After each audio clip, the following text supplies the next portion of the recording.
الله فرمایي چې ای زما حبیبه تا ته مې دومره اولادونه درکړل، دومره سیدان به درکړم چې دومره اولاد به د یو نبي هم نه وي په جهان کې.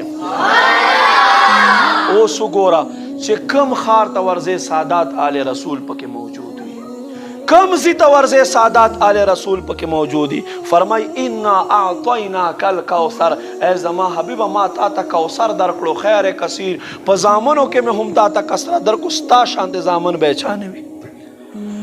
او ما عزتمندو قدرمو په آخر کې الله فرمایي ان شانئک هو الابتر، ای زما حبیبه د ستا دشمن قاطع النسل دی، د هغه اولاد ختمیږي.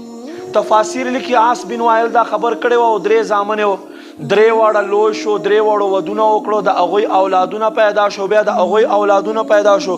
نو قرآن ولې وایي د ستا دشمن چې دی هغه قطع النسل دی، اولاد ختمیږي، هغه اولاد دا خو اولاد سلسله زیاته شوه. نه، علما فرمایي وګورئ عاص بن وائل ته الله درې زامن ورکړي، درې الله داسې ترې واخیستل چې دی له جهان نه کافر لاړو، خو الله یې هغو زامنو ته ایمان دولت ورکړو او د حضور په صف کې شامل وګرځول.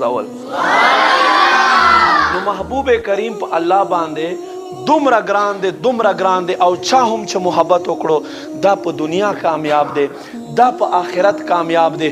خوش نصیب دي دا خلق چې د میلاد ته راغونډ شوي دي، خوش نصیب دي دا خلق چې محبوب ذکر د پاره راغونډ شوي دي. یاد وساتئ الله په هغه مجلس باندې حدیث شریف ته فرشتو تر مخه فخر کوي، کم محفل کې کم مجلس کې چې د محبوب ذکر کیږي.